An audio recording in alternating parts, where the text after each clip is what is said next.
catching a virus to stay well. And I won't be before you very long, I promise. Virus is something that spreads and it progresses over time. It infects and affects everything that it touches. Now, we know about computer viruses. It eats into the mainframe. I had one. And a friend of mine, her husband is a software engineer. He had to take my computer and actually manually remove. It had just eaten all through. Viruses go in and eat up stuff. And it eats away at any substance. In the human body, we have viruses that attack us, and they're just outer things trying to get in. And it's amazing how we were made. Our bodies were made to protect itself. And we've been given certain immune qualities in our blood.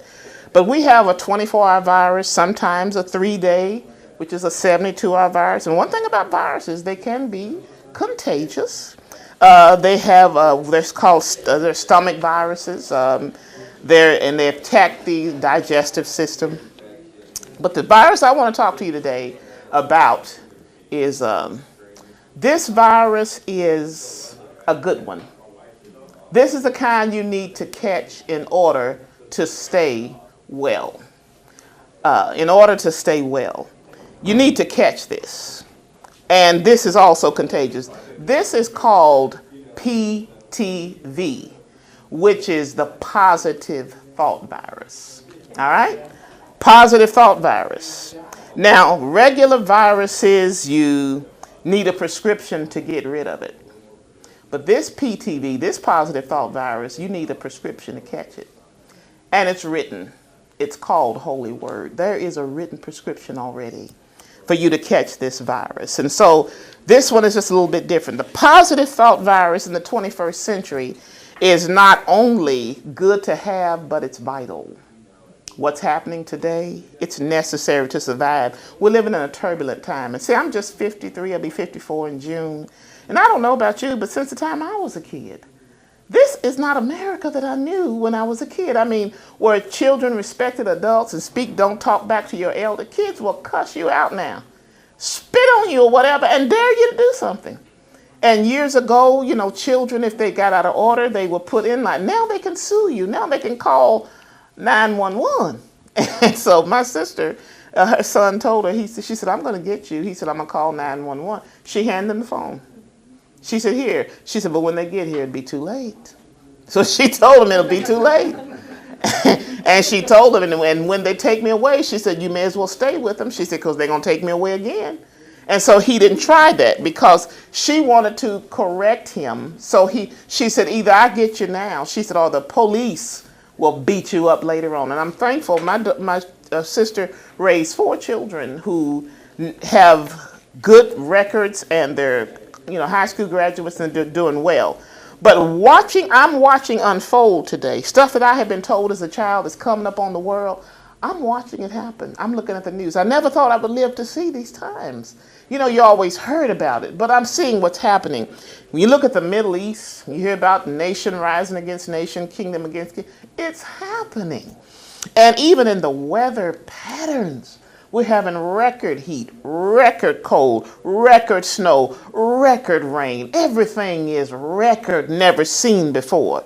And in this social climate, the victims are younger and the perpetrators are getting younger and younger. You need this PTV virus to survive today. Positive thought virus is necessary. There's mass destruction of life with no conscience, mass shootings, and attempted bombings. The bomb plots that were foiled. There are some that were foiled they never told us about.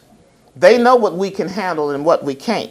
And then we think about, well, what about the one that isn't foiled? In Luke, the Bible, Luke 21:26 says, men's hearts will be failing them for fear, for looking after those things which are coming on the earth, for the powers of heaven shall be shaken. Now, I heard that when I was a kid, but I'm like, it's happening. I'm watching it unfold. Signs in the earth. As I was a kid, I heard, in Acts about vapor, fire, and smoke. Well, what is that? Vapor, fire, and smoke. And when that was written, that was like in the Stone Ages. But in this nuclear age, we can very well identify vapor, fire, and smoke. It's like somebody back there knew something then. All right? So we need to catch this PTV in order to stay well emotionally, physically, financially, and spiritually. Why do you need to catch this virus? Because your thoughts begin a domino effect that affect every part of your life. You can think yourself sick, and you can think yourself well. You know what hypochondriacs are? They are people who are physically sound, but they sneeze and they shake and they hurt and they itch because their mind, their thought patterns has accepted. Once you get the PTV, it spreads and eats up a lot of that stuff. I'm telling you, I know from experience. Sometimes physical wellness requires the PTV virus. Cancer treatment centers, you know, you're talking about their high success rates.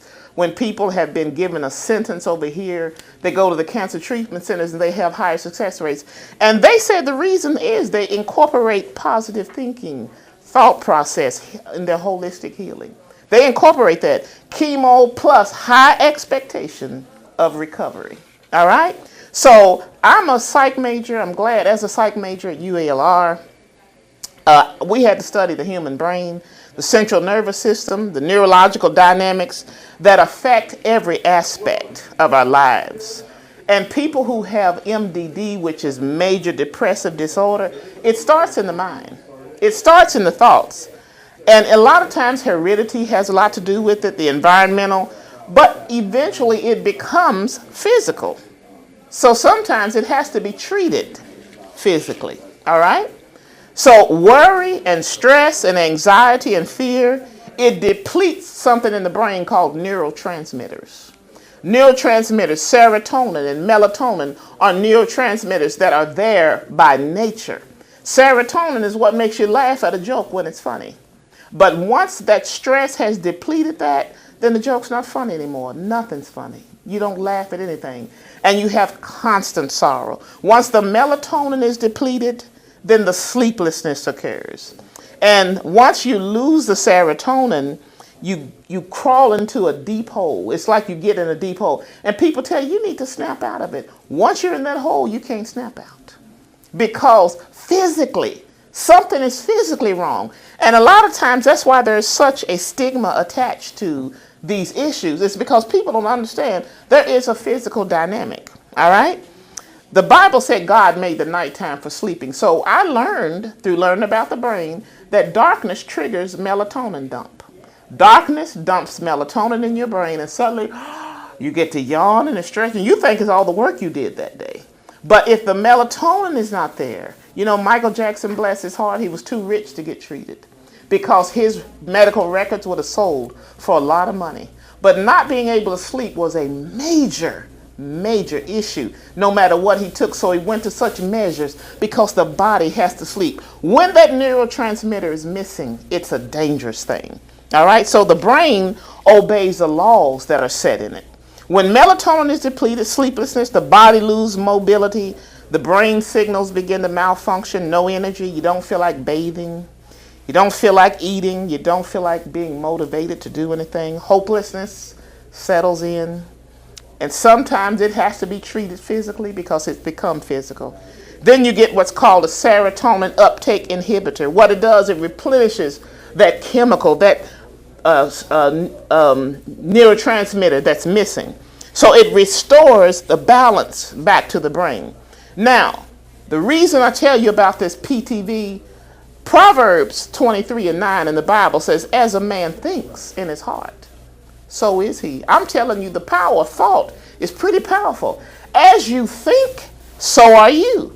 So just like the law of gravity, the law of attraction, the law of karma, or reaping and sowing, there's laws in the brain and the central nervous system. And when those laws are violated, there's a repercussion. So you begin the thought process.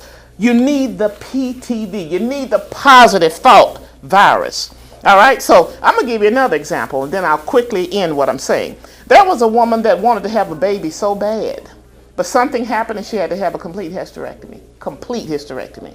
She could not accept the fact that she couldn't conceive. So guess what? She started having morning sickness, nausea. She went through her stomach beginning to swell and tenderness and all of that. And I mean, after the night, I mean, even felt movement and different things happening. The mind is a powerful thing. They say mind over matter. Mind is invisible, matter is what you can see. I'm telling you, what's invisible determines everything you see. And what happened was when the 9 months was up and the swelling went down and everything, of course she had to go into some intense psychotherapy. And I didn't find out the outcome of that. But I knew of another young girl that saw her parents murdered. And she went blind because she could not stand to see what she saw. She went completely blind. But while she was blind, she got into intense psychotherapy.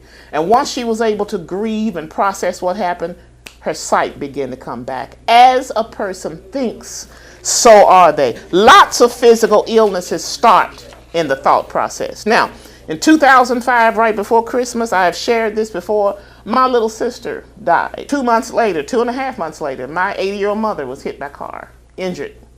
9 days after that, my father died while I was trying to graduate college. And I remember I was driving down the street. You know how we think we can just handle anything. But nobody's an island. And there you do have a breaking point. There's nothing wrong with having weaknesses and being vulnerable. You're human. I was driving down the street and all of a sudden my hand gripped the steering wheel. I started sweating and I didn't know whether to hold on to the steering wheel or let it go, and my chest started hurting. And so I got to my doctor's office and she examined. I knew I was having a heart attack. I knew I was.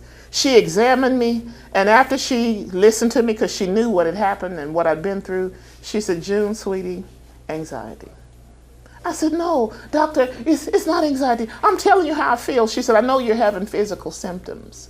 She said, "But this is triggered by anxiety." And she leaned in my ear. She said, "I don't want you to slip into depression." She saw what was happening. Physical manifestation of an internal emotional catastrophe. I was falling apart. And I'm telling you, the pieces were starting to scatter. And I needed a remedy to the madness that was taking place in my life. I'd already buried 5 brothers and already dealt with dysfunction at a high level.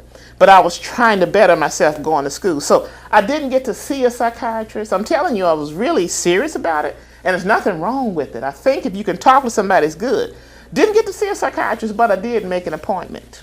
I made an appointment with the one who formed my brain and my mind and my central nervous system. Book of Isaiah said, "Before you were formed in the belly, I knew you." So I didn't have to fill out the questionnaire. There was no time. He already knew my family history and my medical history. And he allowed me to vent, and then he gave me a written prescription. Philippians 4 and chapter 4 and verse 8. "Finally, whatsoever things are true, whatsoever things are lovely, whatsoever things are pure, whatsoever things are honest, if there be any virtue, if there be any praise, think on these things." And then I was told, follow the prescription and take it. You know how they tell you, take it till it's all gone. Take it until all the stress, all the confusion, all the disorder, all the fear, the anxiety, take it until it's gone. Think on these things. You know, I had to read, and that's why I love the Bible stories, because Apostle Paul was sitting in prison, had been beat up and falsely accused, and he was talking to the king Agrippa, and king said to him, "You know, I'm in charge here." Paul looked at him and said, "King, I think myself happy." He's in lockdown for something he didn't do, no wrong. He said, "But I'm not going to let my circumstances determine my thought patterns.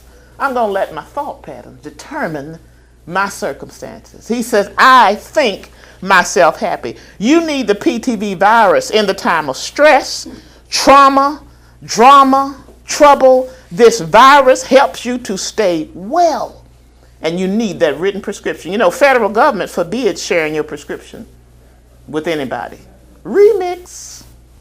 This is just the opposite. You are encouraged to share with everybody that wants it. It's highly contagious. Positive people, they create positive people. Have you ever heard of restricted airspace? Over the White House, there's restricted airspace. And if you try to fly there, they have jets already out there ready to scramble. And if you come within so many feet or so many yards or miles of that airspace, you're asked to identify yourself. And if you're not authorized, they have orders to shoot you out of the sky. And so I'm from Kentucky, and our governor trying to be a big shot. I think it's 2005 or 6 or whatever. And he going to fly in, but his radio wasn't working. And so when they asked him to identify himself, his radio, he couldn't say anything. They said, we're asking you for the last time. But somehow somebody on the ground knew it was his plane, so they let him safely land. Needless to say, when he landed, he had to change his shorts, okay? But I heard somebody say, you can't stop the birds from flying over your head, but you can keep them from nesting in your hair. But I'm telling you, I got RAS. I got restricted airspace around my mind. You hear what I'm saying? And it's only reserved for whatsoever things are true, whatsoever things are honest, whatsoever things are lovely. That's what it's reserved for. So in 2 Corinthians chapter 10 and verse 5, it says, casting down imaginations. I've got authority to cast that. Those are thoughts. And in other words, you coming and you're not the right kind of thought, I give you 10 seconds to identify yourself. And if you're unauthorized, you're coming down. And then it said, casting down imaginations, everything that challenges the knowledge of God. That means anything that's not in your prescription. If it challenges that. Then it says, bringing into captivity every thought unto the obedience of Christ. That means I not only can cast you down, I can take you hostage. I can put you in handcuffs and take you down. So the symptoms of a virus, I'm telling you, I got RAS, restricted airspace, around my thoughts. I have to, because how I was raised, I am susceptible. My mother was carrying me. I was a 12th child. So she was depressed. I am susceptible to depression, anxiety, and all that. She transferred that to me. I had nothing to do with that. And so since I am vulnerable and susceptible, I got to have that restricted. Because it can come in, you can't keep the birds from flying over your head. What if they're vultures? They're giving a bad sign if vultures are flying. So you're not even going to intimidate me. So I get permission to bring you down and take you into captivity. Now, I'm almost finished. Now, symptoms of a virus is regurgitating. You know that. And it's a good thing to, just like this PTV, it'll cause you to bring some stuff up that's been needing to come up. Ugly stuff a long time ago. And also one thing is good about this virus, a fever comes with it. You know what a fever, the higher it gets, the more it impacts you. And once it's at 103, you're in trouble because your brain cells are beginning to cook. But this one is the same, but not the same. It's heat, but it's not the kind that'll cook your brain. This is refining heat. The hotter it gets, the higher the fever gets, the more it's burning out those things that were clogging up your thought process. The more it's burning out impurities. It's refining heat. And I don't know about you, but I feel a fever coming on. It's getting hot in here. And I invite the fever to come and burn up everything that's been limiting my potential. I want to catch the PTV because I want to be an overcomer. I invite the PTV, the positive thought virus, to invade my mainframe. It can come in and eat up anything. And I need to catch this virus in order to stay well. I caught it to stay well. Thank you.